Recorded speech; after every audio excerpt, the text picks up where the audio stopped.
ଶାଶୁ କେତେବେଳୁ ଶୋଇଗଲେଣି। ପାଦ ତଳେ ବସି ଗୋଡ଼ ଚିପି ଦେଉଛି ନିରୁପମା। ଅଧଘଣ୍ଟାରୁ ବେଶୀ ହେଲାଣି। ଯା ବୋଲି ନ କହିଲେ ଗୋଡ଼ ମଡ଼ା ଛାଡ଼ି କେବେ ଉଠେ ନାହିଁ ସେ। କିନ୍ତୁ ଆଜି ଶାଶୁ ଶୋଇ ପଡ଼ିଲେଣି। ଆପେ ଆପେ ସେ ଉଠିଯିବ କେମିତି?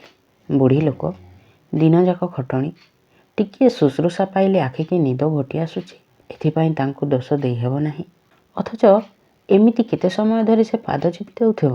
ନିର୍ମଳ 3 ଥର ବାହାରକୁ ଆସି ଗଳା ଖଙ୍କାରି ଗଲାଣି। ନିରୁପମା ବୁଝୁଛି ବାବୁଙ୍କ ଧୈର୍ଯ୍ୟର ବାଲିବନ୍ଧ ଭୁଷୁଡ଼ି ପଡ଼ିବାକୁ ଆରମ୍ଭ କଲାଣି। ଆଉ ଏକୁଟିଆ ଶୋଇବାକୁ ଆଖିକୁ ନିଦ ଆସୁନି। ଶଯ୍ୟା ବୋଧହୁଏ କଣ୍ଟକିତ ହେଉଛି। ନିର୍ମଳର ଏ ସ୍ତ୍ରୈଣ ଭାବ ଦେଖି ମୁହଁରେ ବିରକ୍ତ ହୁଏ ନିରୁପମା। କିନ୍ତୁ ମନେ ମନେ ଖୁସି ହୁଏ। ନାରୀ ତ ଏତିକି କେବଳ ଚାହେଁ। ତା ବିନା ସ୍ୱାମୀ ତାର କ୍ଷଣେ ହେଲେ ଚଳିପାରୁନାହିଁ। ଏତିକି ବୁଝିଲେ ତାର ଆଉ କୌଣସି କଥା ବୁଝିବାକୁ ବାକି ରହେ ନାହିଁ। ଯୁକ୍ତି ଦେଇ ମନର ପିପାସାକୁ ନିୟନ୍ତ୍ରଣ କରିହୁଏ। କିନ୍ତୁ ଦେହର କ୍ଷୁଧା? ପୁରୁଷର ମନ ଚିର ଅଶାନ୍ତ। ଶାସ୍ତ୍ରରେ ନାରୀ ଯେତେ ଦୁର୍ବଳ ବୋଲି କୁହାଯାଉ, ଏଇ ଦୃଷ୍ଟିରୁ ପୁରୁଷ ହିଁ ସବୁଠୁ ବଳି ଦୁର୍ବଳ। ସାଂସାରିକ ଜୀବନରେ ପୁରୁଷର ଏଇ ଦୁର୍ବଳତା ହିଁ ନାରୀର ସବୁଠାରୁ ବଡ଼ ଶକ୍ତି। ନାରୀ ତାର ବହୁ କଷ୍ଟ ସଞ୍ଚିତ ଶକ୍ତିକୁ ସହଜରେ ଅପବ୍ୟୟ କରିବାକୁ ଚାହେଁ ନାହିଁ। ଯେଉଁ ନିର୍ବୋଧ ନାରୀମାନେ ଏଇ ସରଳ ସୂତ୍ର ଜାଣନ୍ତି ନାହିଁ, ସାରା ଜୀବନ ସେମାନଙ୍କୁ ଶାଢ଼ୀ କାନିରେ ଲୁହ ପୋଛିବାକୁ ପଡ଼େ। ଅବଶ୍ୟ ନିରୁପମା ନିର୍ମଳର ଏହି ଦୁର୍ବଳତାକୁ ପୁଞ୍ଜି କରି ନିଜେ ସୁଖୀ ହେବାକୁ କେବେ ଚାହେଁ ନାହିଁ। କାରଣ ସେ ଜାଣେ ଅନ୍ୟର ଦୁର୍ବଳତାର ଯେ ସୁବିଧା ନିଏ ସେ ଅତି ଛୋଟ। ସେଥିରେ ସୁଖ ମିଳୁ କି ନ ମିଳୁ ଶାନ୍ତି ମିଳେ ନାହିଁ। ଆଉ ଏ ଦୁର୍ବଳତା ତ କାହାରି ସବୁଦିନ ପାଇଁ ରହେ ନାହିଁ। ଅଥଚ ନାରୀକୁ ନିଜ ସ୍ୱାମୀର ସଂସାର ନେଇ ସବୁଦିନ ଲାଗି ଘର କରିବାକୁ ପଡ଼େ। ନିର୍ମଳର ଦୁର୍ବଳତା ଦେଖିଲେ ତା ମନରେ ଦୟା ଜାଗେ। ହୃଦୟ ବିଗଳିତ ମହମ ଭଳି ତରଳି ଯାଏ। ଅନେକ ସମୟରେ ସେଥିପାଇଁ ନିର୍ମଳ ଜବରଦସ୍ତ ଦାବି କରି ତା ପ୍ରାପ୍ୟ ନେବାକୁ ଚେଷ୍ଟା କରିବା ଆଗରୁ ତାକୁ ଯାହା ଯାଚି ଦିଏ ନିରୁପମା। ପୁରୁଷ ଯଦି କୌଣସି ଜିନିଷ ସହଜରେ ପାଇଯାଏ, ତେବେ ହଠାତ୍ ସେ ସିଂହ ଭଳି କେଶର ଫୁଲାଇ ଦାର୍ଶନିକ ହୋଇଉଠେ। ନାରୀକୁ ଉପଦେଶ ଦିଏ, ପରିହାସ କରେ। ନିର୍ମଳ ତାକୁ ଥଟ୍ଟା କରେ। କହେ, ତମେ ଗୋଟିଏ ଶଙ୍ଖି ବିଲେଇ ନିରୁ। ଟିକିଏ ଆଦର ସ୍ନେହ ପାଇଲେ ଦେହରେ ଆସି ଘଷି ହୁଅ ନାଇଁ। ଭାରି ସ୍ନେହ କାଙ୍ଗାଳିନୀ।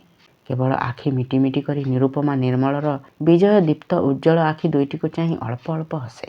କିଛି କହେ ନାହିଁ। ନିର୍ମଳର ଉଜ୍ଜ୍ୱଳ ଆଖି ଦୁଇଟିରେ ବିଚିତ୍ର ଏକ ଆକର୍ଷଣ ଶକ୍ତି ଭରି ରହିଛି। ସେହି ଆକର୍ଷଣରେ ତା ଆଡ଼କୁ ଟାଣି ହୋଇଯାଏ ନିରୁପମା। ଏଇ ତାର ସ୍ୱାମୀ, ତାର ସାହସ, ତାର ଶକ୍ତି। ତାଙ୍କୁ ବାଦ୍ ଦେଲେ ତାର କିଛି ନାହିଁ, କେବଳ ଶୂନ୍ୟତା। ଯିଏ ତା ଜୀବନର ସର୍ବସ୍ୱ, ତାଙ୍କର ଦୁର୍ବଳତାକୁ ନେଇ ସେ ଖେଳିବ ଏକଥା ଭାବିପାରେ ନାହିଁ ନିରୁପମା। ନିଜ ସୁଖ ନିର୍ମଳର ସ୍ୱାର୍ଥ ପାଖରେ ଛୋଟ ହୋଇଯାଏ ଆପେ ଆପେ। ନିର୍ମଳକୁ ସନ୍ତୁଷ୍ଟ କରିବା ପାଇଁ ସେ ସବୁବେଳେ ଚେଷ୍ଟା କରି ଆସିଛି। କିନ୍ତୁ ପରିବାରର ସ୍ୱାର୍ଥ ଯେତେବେଳେ ସ୍ୱାମୀର ଇଚ୍ଛା ସହିତ ସଂଘର୍ଷର ସମ୍ମୁଖୀନ ହୋଇଛି, ସେତେବେଳେ ନିଃସହାୟ ହୋଇଯାଇଛି ନିରୁପମା। ନିଜ ଅବୁଝା ସ୍ୱାମୀକୁ ବୁଝାଇବାକୁ ଚେଷ୍ଟା କରି ସୁଦ୍ଧା ପାରିନାହିଁ। ଜାଣି ଜାଣି ଦୁଃଖ ଦେଇଛି ସେ ନିର୍ମଳର ମନରେ। ଆଜି ଶାଶୁଙ୍କ ସେବା ସାରି ଯିବାରେ ବିଳମ୍ବ ହେବା ଦେଖି ସେଥିପାଇଁ ମନ ତାର ବିଷର୍ଣ୍ଣ ହୋଇଗଲା। ବିଜୁଳି ଝଲସି ଉଠିଲା ଆକାଶରେ। ଅନେକ ବେଳୁ ମେଘ ଜମି ରହିଥିଲା। ହଠାତ୍ ଗୋଟାଏ ଉପାୟ ନିରୁପମାର ଆଖିରେ ଦେଖାଗଲା। ଶାଶୁଙ୍କୁ ହଲାଇ ଦେଇ ସେ କହିଲା, ବୋଉ, ବର୍ଷା ଆସିଲାଣି। କୁଣ୍ଡା ବସ୍ତାଟା ଦୁଆରେ ଥୁଆ ହୋଇଛି, ଓଦା ହୋଇଯିବ। ହେମାଙ୍ଗିନୀ ଅଳସ ଭାଙ୍ଗି ଆଖି ମେଳିଲେ। କିଏ? ମା, ଏତେବେଳ ଯାଏଁ ମୋଡ଼ି ଦେଉଛୁ? ନିଦ ହୋଇଗଲା ଯେ। ହେମାଙ୍ଗିନୀ 2 ହାତ ପାପୁଲିରେ ଆଖି ମଳିଲେ। ଲଜ୍ଜାରେ ଅପ୍ରତିଭ ହୋଇପଡ଼ିଲେ ନିରୁପମା। କହିଲା, ନାଇଁ ବୋଉ, ଏ ବର୍ଷା ଆସୁଛି ଯେ କୁଣ୍ଡା ବସ୍ତାଟା ପଦାରେ ଥୁଆ ହୋଇଛି, ଓଦା ହୋଇଯିବ। ହେମାଙ୍ଗିନୀ ଶାନ୍ତ କଣ୍ଠରେ କହିଲେ, ଯା ମା, ଚାକର ନିଧିଆକୁ କହିଦେବୁ ପିଣ୍ଡା ଉପରେ ବସ୍ତାଟା ଥୋଇଦେବ। ଆଖି ମାଡ଼ି ହୋଇ ପଡ଼ୁଛି, ମୁଁ ଉଠି ପାରିବି ନାହିଁ।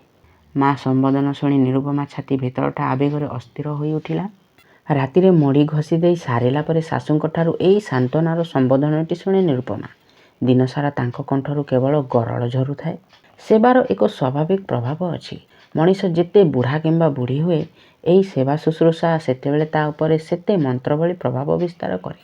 ଆଉ ପରଘରର ଝିଅ ଅପରିଚିତ ପରିବାରକୁ ବୋହୂ ହୋଇ ଆସି ଏଇ ସେବାର ମନ୍ତ୍ରରେ ହିଁ ଅଜଣା ଅଶୁଣା ଲୋକଙ୍କୁ ବଶ କରିପାରେ। ନିରୁପମା ଶାଶୁଙ୍କ ପାଦ ସେବା ଛାଡ଼ି ଉଠିଲା। ନିଧିଆକୁ କହି କୁଣ୍ଡା ବସ୍ତାଟା ଉଠେଇ ଦେଲା ପିଣ୍ଡା ଉପରକୁ। ନିଜେ ଯାଇ ବାହାରର ଦରଜା ଭିତର ପଟ ବନ୍ଦ ଅଛି କି ନାହିଁ ଦେଖି ପରଖିତ୍ କରିଦେଇ ଆସିଲା। ତାପରେ ନିଜ ଘରର କବାଟ ବନ୍ଦ କରି ଚାହିଁଲା କକ୍ଷ ଭିତରକୁ। ଟେବୁଲ ଉପରେ ଲଣ୍ଠନ ଜାଳି କ'ଣ ଗୋଟାଏ ବହି ପଢ଼ୁଛନ୍ତି ନିର୍ମଳ। ବହିର ମଲାଟ ଦେଖି ଅଳ୍ପ ହସିଲା ନିରୁପମା। କହିଲା, ବହିଟା ତ ଥରେ ପଢ଼ିଥିଲ, ପୁଣି କ'ଣ ମୁଖସ୍ଥ କରୁଛ ନା କ'ଣ? ନିର୍ମଳର ଗମ୍ଭୀର ମୁହଁରେ କିଛି ଚାଞ୍ଚଲ୍ୟ ଦେଖାଗଲା ନାହିଁ। ବହିଟା ଟେବୁଲ ଉପରେ ଥୋଇ ମୁହଁ ମଡ଼ାଇ ପକାଇ ସେ କହିଲା, ନା, ନଭେଲ ବହି କେହି ମୁଖସ୍ଥ କରେ ନାହିଁ। ଏ ପୁଣି ଦୁଇଥର ପଢ଼ିଲା ଭଳି ବହି ବି ନୁହେଁ। କାଳେ ଆଖିକୁ ନିଦ ଆସିଯିବ, ସେଥିପାଇଁ ବହିର ପୃଷ୍ଠା ଓଲଟାଉଥିଲି। ନିରୁପମା ଭ୍ରୁକୁଞ୍ଚିତ କଲା। କହିଲା, ରାତି ତ ଅନେକ ହେଲାଣି। ନିଦ ଆସିବ ବୋଲି ଭୟ କରିବାର କ'ଣ ଅଛି? ବରଂ ରାତି ଅନିଦ୍ରା ହେଲେ ଦେହ ଖରାପ ହେବ। ନିର୍ମଳ ଉଠି ଠିଆ ହେଲା। ନିରୁପମା ନିକଟବର୍ତ୍ତୀ ହୋଇ କହିଲା, ତୁମକୁ ଗୋଟାଏ କଥା କହିବି ବୋଲି ଜଗି ବସିଛି ନିରୁ। ମୋର ରାତ୍ରି ଜାଗରଣ ପଛରେ କୌଣସି ଦୁର୍ବଳତା ନାହିଁ। କଥା କ'ଣ ଶୁଣିବ ବୋଲି ଉତ୍କର୍ଷ ହୋଇ ଠିଆ ହେଲା ନିରୁପମା। ମୁଣ୍ଡ ତଳକୁ ପୋତି ନିର୍ମଳ କହିଲା, ଆଉ 2 ଦିନ ପରେ ମୁଁ କଟକ ଯିବି।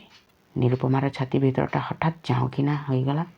ଆତଙ୍କିତ କଣ୍ଠରେ କାନ୍ଥରେ ଟଙ୍ଗା ହୋଇଥିବା କ୍ୟାଲେଣ୍ଡରକୁ ଲକ୍ଷ୍ୟ କରି ସେ କହିଲା, ତମର ଛୁଟି ତ ଆହୁରି 7 ଦିନ ବାକି ଅଛି। ହଠାତ୍ ଯିବା କଥା କାହିଁକି? କ'ଣ ମୋ ଉପରେ ରାଗିଛ? ନା, କାମ ଅଛି। ବାରିପଦା ଚାକିରିରେ ଯୋଗ ଦେବାକୁ ଯିବା ଆଗରୁ କଟକରେ କେତେକ ଜରୁରୀ କାମ ଶେଷ କରି ଯିବାକୁ ପଡ଼ିବ। ଭାବୁଛି ତମକୁ ସାଙ୍ଗରେ ନେଇଯିବି। କଥାଗୁଡ଼ାକ ନିର୍ଲିପ୍ତ ଭାବରେ କହିଗଲା ନିର୍ମଳ। ମୋତେ ସାଙ୍ଗରେ ନେଇଯିବ? ସ୍ୱଗତୋକ୍ତି କରି ଉଠିଲା ନିରୁପମା। ତାପରେ ଢୋକ ଗିଳି କହିଲା, ବାହାଘର ଦିନ କେତେଟା ହେଇନି। କାହୁଁ ଆସିଲା ଭଳି ଦିନେ ହାତ ଧରାଧରି ହେଇ ଆସିଲେ ଏ ଘରକୁ। କେତେ ନିନ୍ଦା, କେତେ ଅପମାନ, ସେସବୁ ଆଜି ସୁଦ୍ଧା ଶେଷ ହୋଇନି। ହଠାତ୍ ପୁଣି ଉଡ଼ା ଚଢ଼େଇଙ୍କ ଭଳି ବସା ବାନ୍ଧିବା ଆଗରୁ ଉଡ଼ିଗଲେ ଲୋକେ କ'ଣ କହିବେ? ନିର୍ମଳ ମୁହଁ ଉପରକୁ ଉଠାଇ ନିରୁପମାକୁ ଚାହିଁଲା। କହିଲା, ମୁଁ ଚାଲିଯିବି। ଏ ନିନ୍ଦା, ଅପମାନ ସବୁ ସହି ତମେ ଏକାକିନୀ ରହିପାରିବ ତ? ନିରୁପମାର ମୁହଁରେ ସଲଜ୍ଜ ହସର ଢେଉ ଚହଲି ଉଠିଲା।